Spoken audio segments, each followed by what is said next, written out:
तवक्कलतु अलैका या रब्बुल आलमीन। इन बातों को समझने के लिए स्वीडन की तर्ज हुकूमत और जमहूरियत को बुनियादी तौर पर समझने की ज़रूरत है। मैं समझ सकता हूँ कि आप लोगों की ये जो सवालात हैं सबसे पहले मैं आपको एक वाक़या बताता हूँ, उससे आपके बहुत सारे सवालात के जवाब मिल जाएंगे। ठीक है। आनजहानी उलफ पाल्मे स्वीडन के वजीर आजम थे और उनकी और उल्फ आदरसन मॉडरेट के दरमियान में जो डिबेट हुआ करती थी वो बिल्कुल ऐसी ही थी कि जिस तरह से टेनिस प्लेयर जॉन मैकनरो और ब्योनबर्ग के दरमियान में मैच देखा करते थे, या इंडिया और पाकिस्तान के दरमियान में जब क्रिकेट मैच होता है तो गली कूचों, बाजारों और ट्रैफिक का क्या हाल होता है उस वक्त। बिल्कुल इसी तरह से जब ये दो टाइटन आपस में टकराते थे और इनकी डिबेट होती थी तो स्वीडन की सड़कें और ट्रैफिक सुनसान हो जाया करते थे। एक शेर तो दूसरा सवा शेर, और बहुत जबरदस्त किस्म की डिबेट हुआ करती थी। उल्फ पाल्मे साहब के कत्ल के बाद जब मेरी पहली मर्तबा उल्फ आदलसन साहब से मुलाकात हुई तो एक सवाल जो मेरे जहन में खटक रहा था, बिल्कुल इसी तरह से जैसे आप लोग भी इस वक्त सोच रहे हैं, कुछ इससे मिलती जुलती बात ही है आपके जहन में भी। तो मैंने उनसे एक सवाल किया कि मैं ये बात समझने से कासिर हूँ कि जब उल्फ पाल्मे साहब का इंतकाल हो गया तो आप तो सोशल डेमोक्रेट्स को खा जाते, लेकिन ये मैं क्या देख रहा हूँ कि आपने इस्तीफा दे दिया। अब तो आपके मुकाबले में सोशल डेमोक्रेट्स में कोई भी नहीं था, आपने ऐसा क्यों किया? तो वो बहुत प्यार से, मोहब्बत से, शफकत के साथ मुझे एक साइड पर ले गए और बहुत प्यार से कहने लगे कि देखो, मैं एक बात कहते हुए बड़ा हिचकिचा रहा हूँ लेकिन हकीकत तो है उसमें, लेकिन मुझे एहसास है कि कहीं तुम मुझे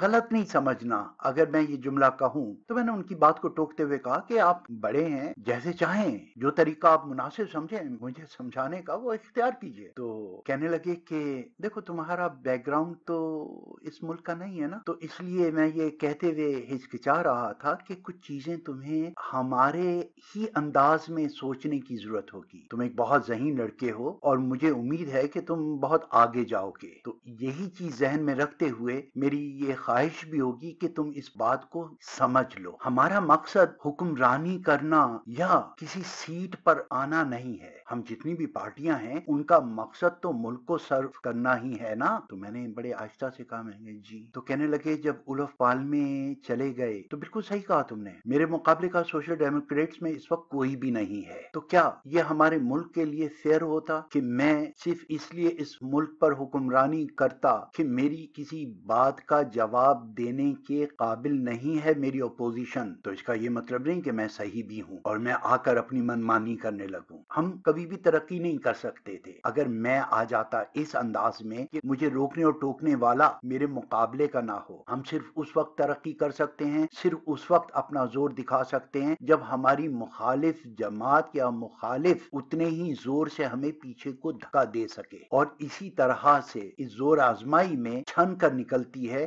वो खालिस बात जो हमारी कौम और मुल्क के लिए सही है। एक अच्छी मजबूत ओपोजिशन बहुत जरूरी है। पाल्मे की खुशकिस्मती थी कि उसके मुकाबले में मैं था, लेकिन मेरी बदनसीबी ये है कि मेरे मुकाबले में कोई नहीं है। और इस चीज को तुम इस तरह से समझ लो कि हम पार्टियों के दरमियान में एक अनरिटन टेक्स्ट है, ये हमारी रवायत है कि अगर एक पार्टी का सरबराह किसी भी वजह से पार्टी की सरबराही से दस्तबरदार होता है तो हम सब पार्टी लीडर्स इस्तीफे देकर रिटायर हो जाते हैं, पीछे हट जाते हैं और नए आने वाले के मुकाबले के यानी सेकंड लाइन को मौका देते हैं कि वो सारी की सारी एक जैसी हो, एक साथ सीखें, एक साथ आगे बढ़ें, ताकि अपोजिशन और पोजीशन में एक बैलेंस रहे। और यही वजह है कि इंतहाई माइनॉरिटी की हालत में भी स्वीडन में ऐसी हुकूमतें आई हैं जो माइनॉरिटी में थी, लेकिन अपोजिशन ने उन्हें हटाया नहीं हॉर्स ट्रेडिंग करके।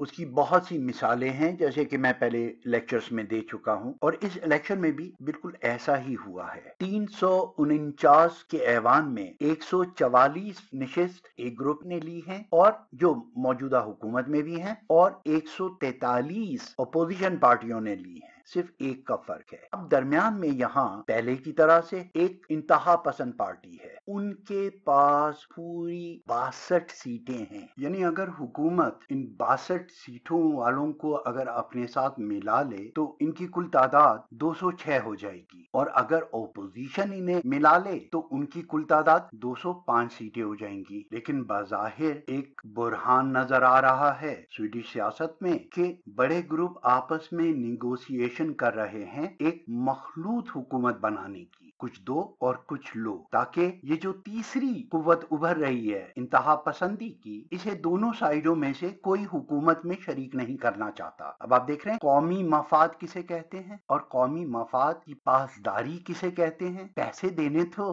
दरकुनार, इन्हें मुफ्त में भी अपने साथ नहीं जोड़ रहे। अब इनके पास 62 सीटें कैसी आई, तो इनके साथ एक स्वीडन का कम पढ़ा लिखा तबका, एक बेरोजगार तबका और कुछ बूढ़े कदामत पसंद लोग जो नेशनल या इंटरनेशनल पॉलिटिक्स से ज्यादा आशना नहीं होते, जिन्हें बड़े आराम से वर्गलाया जा सकता है। सिर्फ इमिग्रेंट कैंडिडेट्स को ही दिखाकर जिन्हें ये डराया जा सकता है कि देखो अब ये हम पर हुकूमत भी करेंगे, तो वो तबका जो एकदम डर जाता है। अच्छा, जबकि किसी भी मुल्क में अगर आप पॉलिटिकली एक्टिव होना चाहते हैं तो वहां जरूरी नहीं है कि आप कैंडिडेट के तौर पर सामने आए। ऐसे कैंडिडेट कभी कामयाब नहीं हुआ करते। आमतौर पर इनके नाम जो होते हैं बहुत आखिर लिस्टों में होते हैं, जहां ये चंद लोगों को, एक कम्युनिटी को, जहां ये लोग किसी कम्युनिटी में लोकल ऑर्गेनाइजेशंस के मेंबर होते हैं और लोकल गवर्नमेंट और लोकल पॉलिटिशियन के साथ इन लोगों के ताल्लुकात बन जाए करते हैं, और वहां पर अक्सर ये ऑफर्स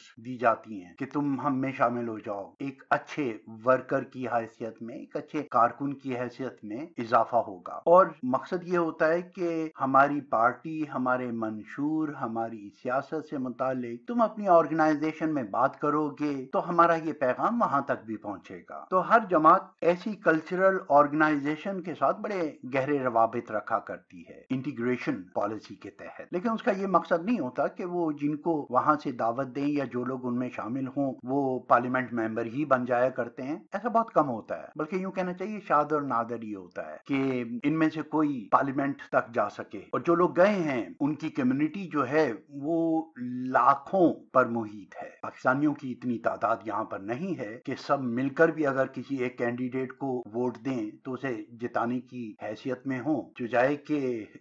पाकिस्तानियों ने अपने आप को कैंडिडेसी में लाकर अपनी छोटी सी कम्युनिटी को मजीद बांट दिया है। तो बहरहाल यानी पाकिस्तानी वोट जो है वो किसी भी अपने कैंडिडेट के लिए मैटर ऑफ फैक्ट कोई भी हैसियत नहीं रखते। यानी उनकी उस लोकल पार्टी ऑफिस में भी अखलाकी मेयार भी नहीं दिलवा सकेंगे, बल्कि उल्टी उन्हें मेरे ख्याल से शर्मिंदगी ही होगी कि अपनी कम्युनिटी से वो इतने वोट नहीं ला सके। बहरहाल ये कुछ ऐसी बातें हैं जो लोगों को सुनना पसंद नहीं होती, इसलिए मैंने इलेक्शन से पहले इसका जिक्र नहीं किया। वरना मैं तो ये समझ रहा था कि जो लोग हकीकतन सियासत को समझते हैं वो ऐसी पार्टीज में हैं जो मजमूई तौर पर स्वीडन में इतनी पॉपुलर नहीं है, और जो लोग ऐसी पार्टीज में आए हैं जिनकी क्या कहते हैं गुड्डी चढ़ी हुई रहती है, तो वो अपनी जात में कोई ऐसा पैगाम नहीं दे सके जो ओवरिच सामहेल जिसे हम कहते हैं society at large main stream voters को मुतासिर कर सकें। उनकी कैंपेन अपनी तस्वीरें और अपने लीडर्स की तस्वीरें लगाना और छोटी मोटी दावतें और अपने लोगों तक महदूद रहीं। चंद ही लोग ऐसे थे जो अपनी कम्युनिटी से निकल कर मेन स्ट्रीम में जाकर जिन्होंने कन्वेंसिंग की हो। लेकिन फेसबुक की हद तक जो कुछ मुझे नजर आया वो यही है कि दे आर इन्वर्टेड, अपने ही लोगों तक उनका, और कुछ वजाहत भी नहीं कर सके ये लोग। मुझे अभी तक किसी भी कैंडिडेट का कोई ऐसा बयान सामने नहीं आया जिससे उसने अपनी पार्टी के किसी भी मंशूर के किसी भी हिस्से की तर्जुमानी की हो पाकिस्तानियों के सामने भी, जो जाए कि वो स्वीडिश सोसाइटी में ऐसा करते और जिस चीज को वो लेकर आगे आ रहे थे तो वो लोकल छोटी छोटी सी प्रॉब्लम जिसके लिए आपको लोकल गवर्नमेंट का हिस्सा बनने की जरूरत नहीं है, कम्युनल फुलमैक्टी के कहते हैं, यानी काउंसलर बनने की जरूरत नहीं है या काउंसलर कमेटी का रुकन बनने की जरूरत नहीं है। आप एक बाप की हैसियत से भी वो काम करवा सकते हैं, एक माँ की हैसियत से भी वो काम करवा सकते हैं जो स्कूलों में होते हैं कि बच्चों के लंच का मसला, बच्चों के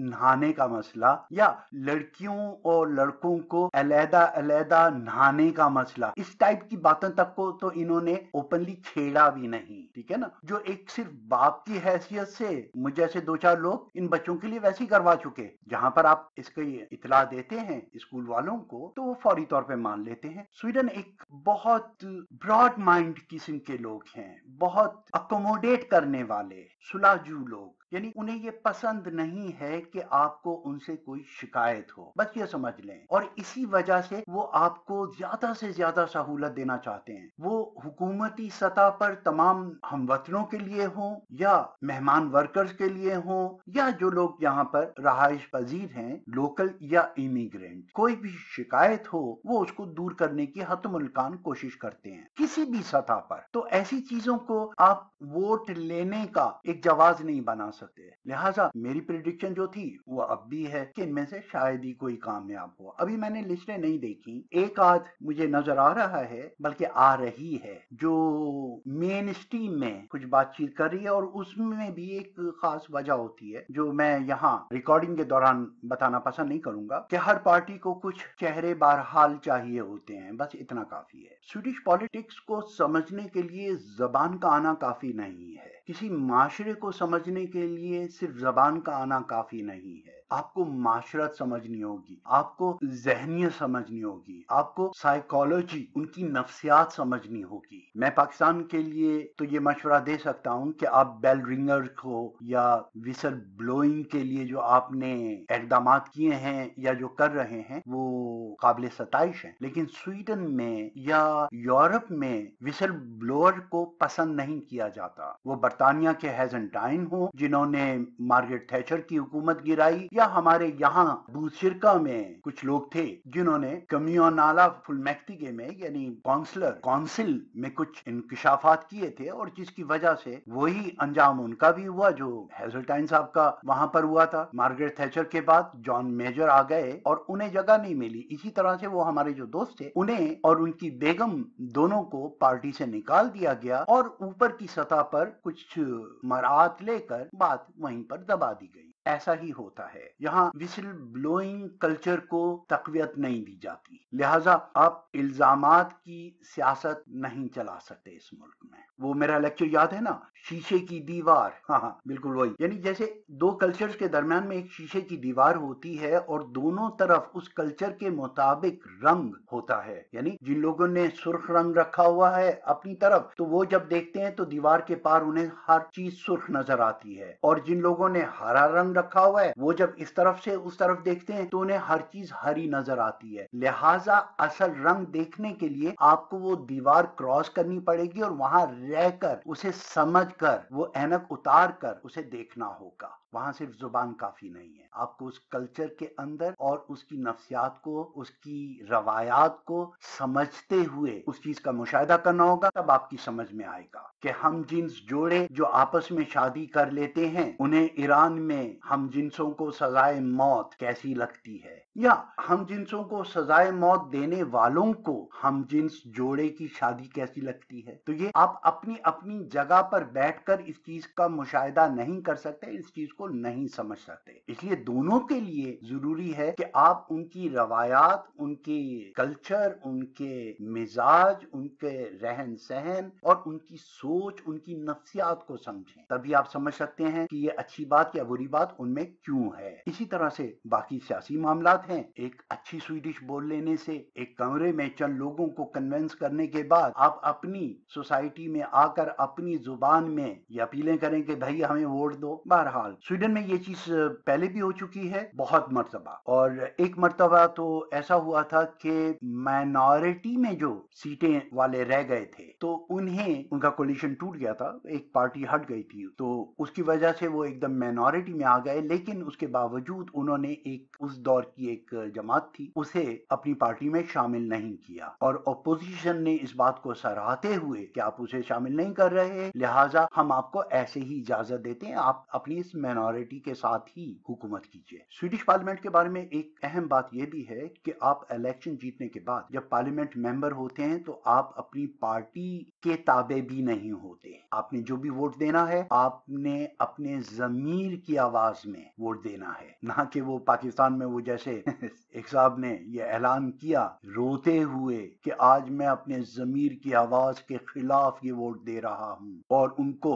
ضمیر کشی کے انعام میں سینٹ کا چیئرمین بنا دیا گیا۔ یہاں ایسا تصور نہیں ہے، یہاں آپ اپنی پارٹی کو بھی ووٹ نہیں دیتے اگر آپ کا ضمیر برداشت نہ کرے تو، اور یہی وجہ ہے کہ یہاں پر مائنورٹی تو کیا مجھ جیسے باہر بیٹھے ہوئے کے بل بھی منظور ہو جاتا ہے، جیسے کہ میں بتا چکا ہوں پینشن اور پارکنگ وغیرہ، اور بہت سارے بل میرے ایسے ہیں جو میں نے یہاں سے موشن کھلاتے ہیں تو وہ میں نے لکھے اور بھیجے، اور الحمدللہ۔ تو سویڈن میں ہارس ٹریڈنگ نہیں ہو رہی، ہارس ٹریڈنگ نہیں ہوتی، اس کی ضرورت ہی نہیں ہے، جو چیز سب کو اچھی لگے، میجورٹی کو اچھی لگے، اس پر بحث ہوتی ہے، اور اس کے بعد جب ووٹنگ ہوتی ہے تو عموماً یہاں پر پارٹی لمٹ کراس کر کے ووٹ ملتے ہیں، وہ خواہ اپوزیشن کا بل ہو یا پوزیشن کا بل ہو یا کسی آؤٹ سائڈر کا موشن ہو۔ تو اب دیکھتے ہیں کہ ایک سیٹ کا فرق ہے، 62 سیٹوں والوں کو باہر رکھا ہوا ہے، اور اب یہ نیگوشیشن کس طرح سے ہوتی ہے، کون سے لوگ کتنے زیادہ اپنی مخالف گروپ کے پروگرامز کو ایکسپٹ کرتے ہیں اپنے پروگرام میں شامل کرنے کے لیے۔ یہ جیسے ابھی کل پرسوں جو ہم نے لیکچر کیا تھا، مجھے نہیں معلوم کہ وہ آن ایئر ہوا ہے یا نہیں، لیکن یہ بات اس میں